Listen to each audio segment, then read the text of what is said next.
What up, Liam?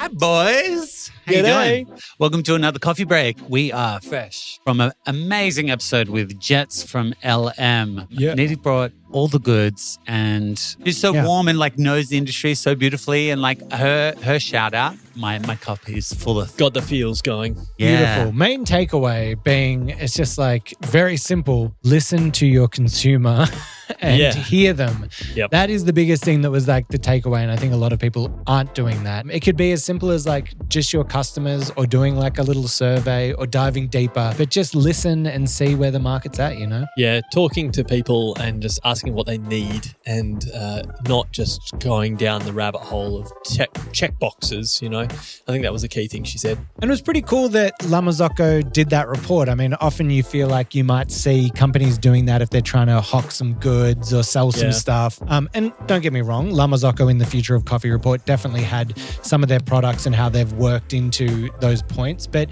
you could see that they really reached outside of themselves, spoke to people in the industry, spoke to roasters. And the biggest thing that Jet said was we were creating this report to kind of change the negative narrative around specialty coffee that the media is portraying. A big one of that is, don't go anywhere, we're going to have a quick word from one of our sponsors, Apex Lab.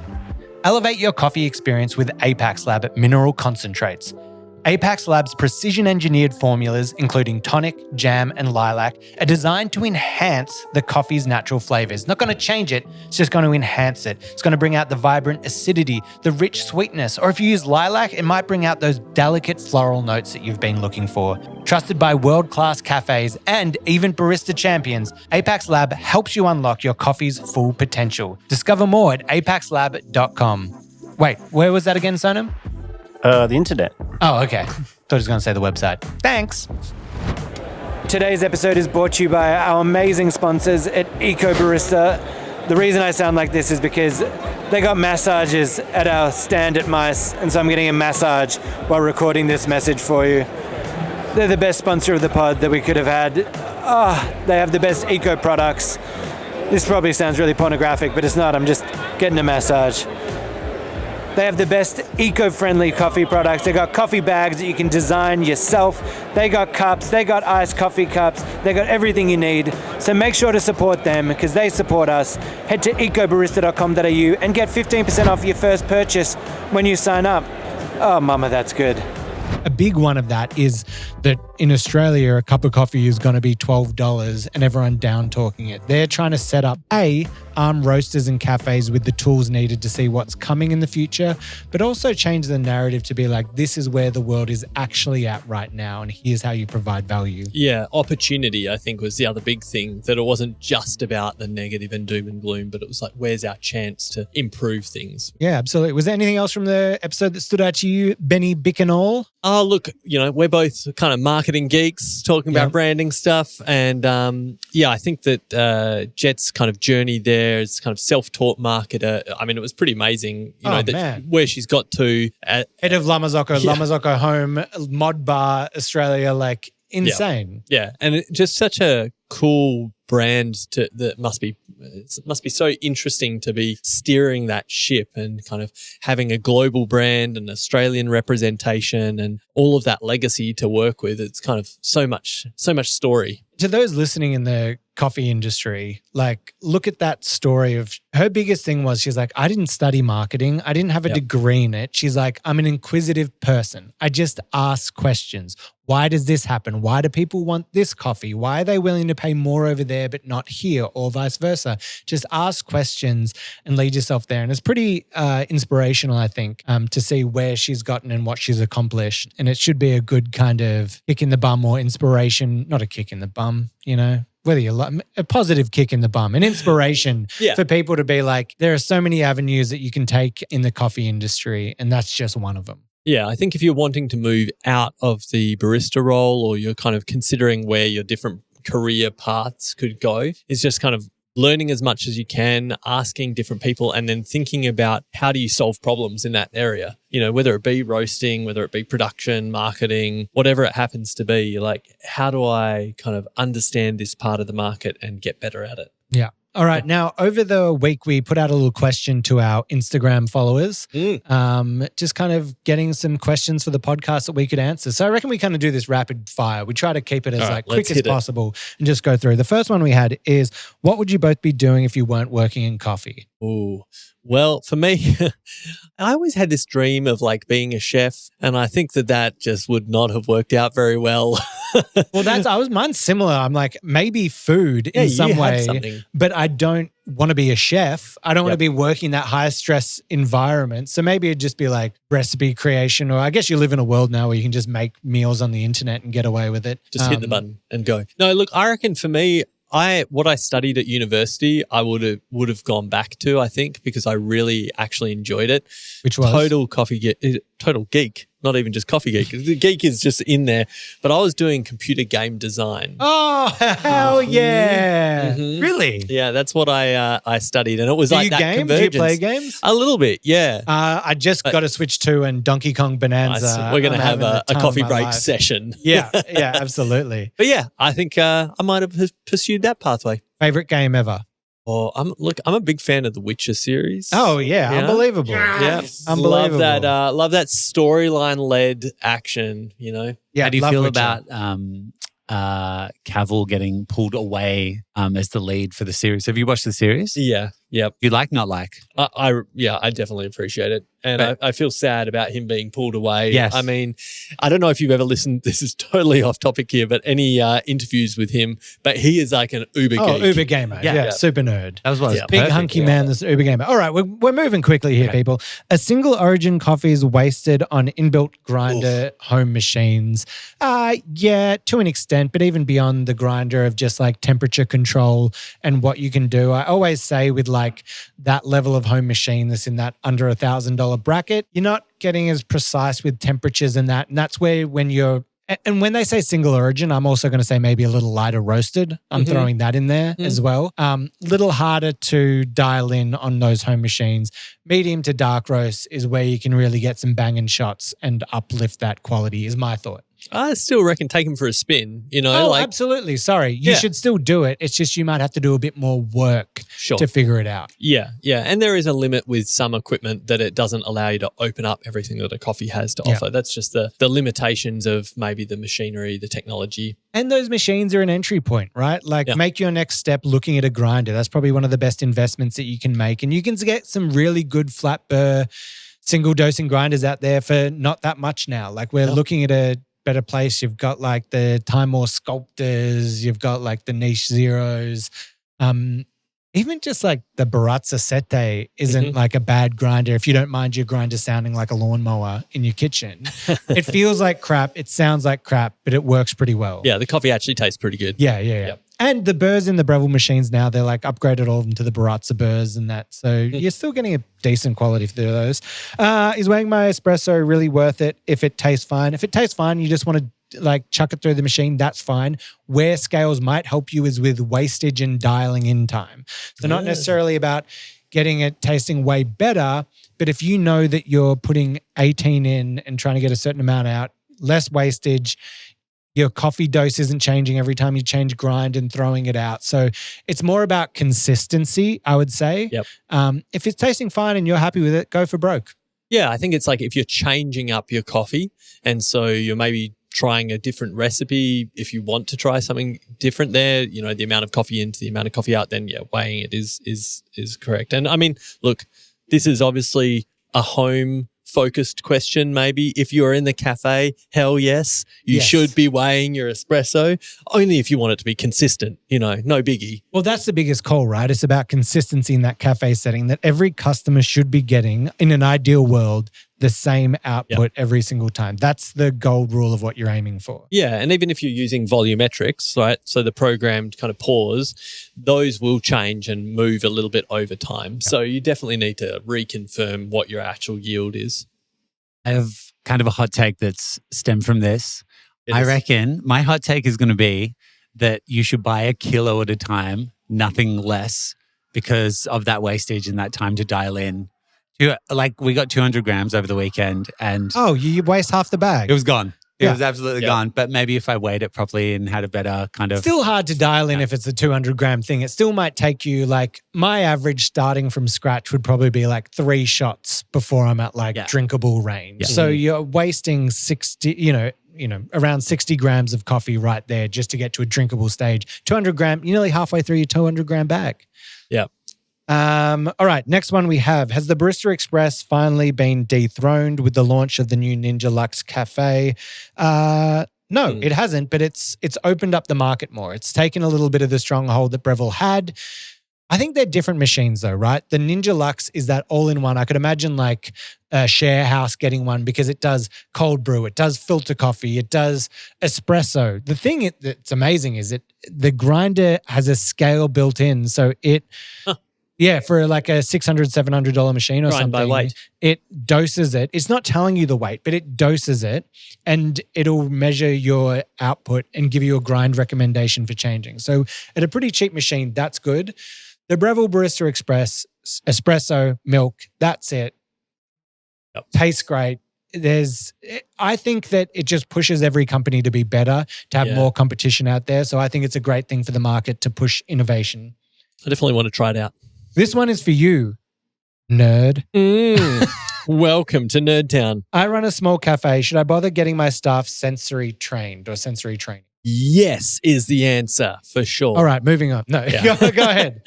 Well, I think it doesn't need to be super in-depth or like really extensive. And it's fun. But it's fun, but it's like what your customers are wanting as a responsibility from you, that you actually know what your product tastes like and it tastes good. It's like saying, I've got some chefs working in the kitchen, but they don't really eat food, or they only eat white bread. Yep.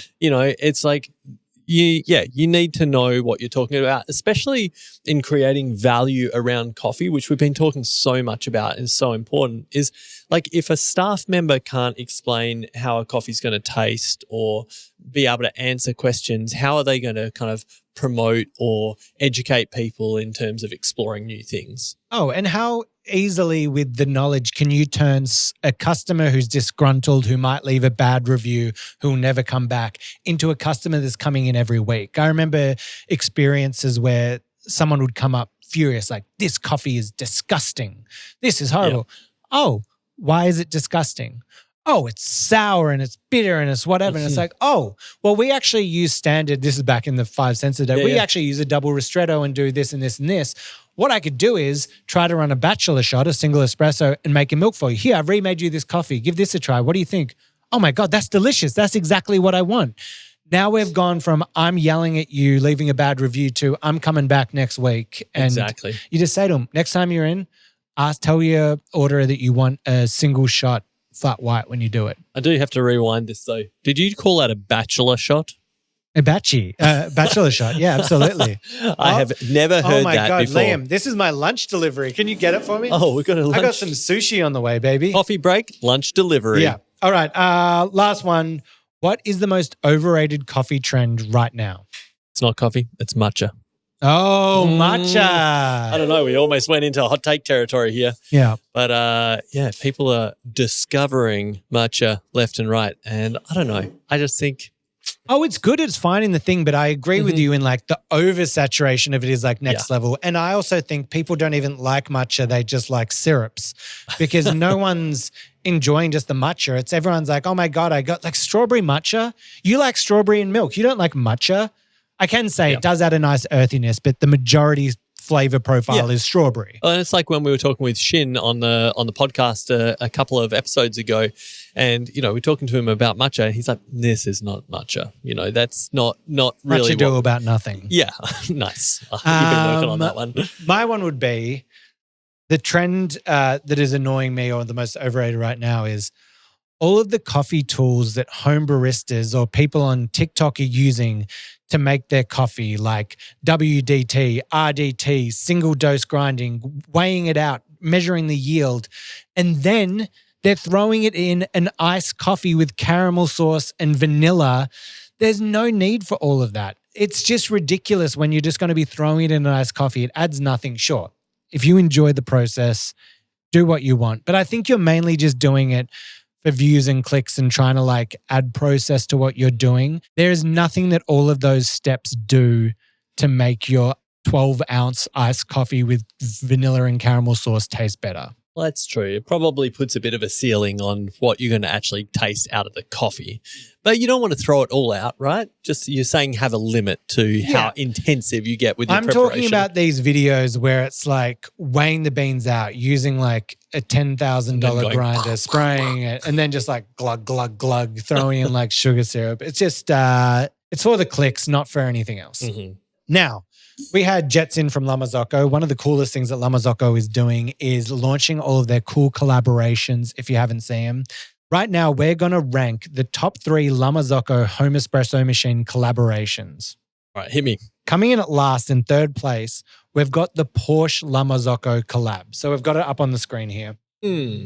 So this one just feels like 2 brands fighting against each other here. It feels like it's just a little like slapped on. Sure, there might be some Porsche people who think this is really cool, but for the general, I actually think it makes the La Marzocco look cheaper than just a regular La Marzocco. So for me, this one didn't hit, which is a sad miss. Yeah, I can kind of see what you mean. It looks like they've put some decals on, a little bit of color touch-ups, but doesn't really feel very integrated. In second, we have the Aimé Lion d'Or, if I said that correctly. This one was coming in around $11,600.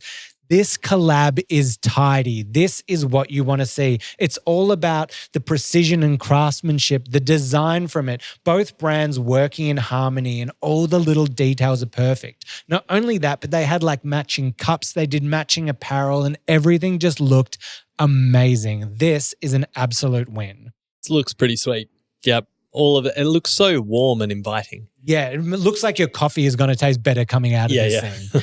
But coming in first, number 1 place for La Marzocco collabs, this Rimowa collab is absolutely unbelievable. Look how tidy that looks, all in that one silver. Now, when you think about Rimowa, this is an unexpected collab, but Rimowa is all about like elegance, but also about being made sturdy. And that is exactly what La Marzocco is. This machine looks so beautiful, but also looks like it could be thrown through a brick wall and survive. This is the best machine out there. This is your pick. I like it. It does look pretty beautiful. It's super minimalist, but when you look at it more and more, the detail and some of the selections of how it's fitted together and those panels on the side. The side paneling that is the same as the Rimowa iconic paneling. I've got like the poor man's Rimowa. It's a Rimowa, but it's like not the like metal steel one. So yeah, I'm know if there's a poor Rimowa. You know?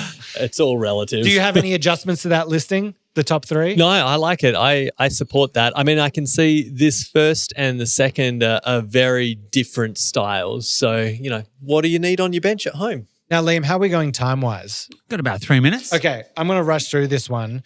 I did a bit of a La Marzocco calculator from buying coffee out to having it home, and can it ever be worth it? So, can buying a $10,000 La Marzocco home setup actually save you money in the long run? So let's work it out. If you're drinking, let's say 1.5 coffees a day, and they're about $5.50 each, you're spending $3,011 a year. If you make it at home, a single shot with milk, I've averaged out at about 75 cents with specialty coffee and milk. You spend around $410. So the difference is about $2,600. If you buy a mini and grinder, that is $10,000. So it's going to take you 4 years to pay that off, with hoping there's no servicing and whatever in that range. And if you were to buy the La Marzocco Micra and grinder, that's going to cost you a bit less, and you would pay that off in 3 years. But if you're buying a cheaper machine, like a little Breville with a grinder and built or something, you can probably pay that off in about 4 months. So whichever way you're looking at it, it's a longer investment if you're looking at the La Marzocco, and maybe you're doing that one more so for the love of La Marzocco. But if you were to buy a home espresso machine, you could definitely be saving a lot of money. Yeah, and that's with a measly 1.5 coffees a day. I mean, who only drinks 1.5 coffees a day? Yeah, Come you on. could. I felt if I was numbers. to say it more, then people would be like in the comments like, well, that's who's drinking that much coffee? All of you. All of you. Everyone listening is drinking that. I'm knocking off an average of 4 a day. Well, how many am I? I'm probably more. I'm doing like 1 to 2 double shots, filter. Yeah, you're probably having like, if you were to count it as like an average drink, it's probably about 5 or 6. Good numbers. Anything else? No, I think that's great. I think I'm all vibed up. I got into a rush as he was like, we've got 3 minutes. I was like, blah, blah, blah, blah, blah. No, I think it's good. I think that last episode was awesome. Can't wait to hear that in its full entirety. If you haven't jumped on it, get on there now. Yep. And as always, we're going to continue to try and make the podcast better and more useful for all of you. Honk that subscribe. That's Answer those it. questions on the socials. We want to be that was great answering some of those questions. I love that. We want to hear from more of you. I love that. I love that. Liam loves that. And especially now that we're getting more organized, we can actually put this forward so that we can actually have active questions for our guests coming in. You're an active question. Take that. And that is the coffee break, y'all. Hit us up on all the emails at hello at itsjustcoffeepod.com and on the socials. And as you all know, Liam loves that. I love that. Bye. Oh boy.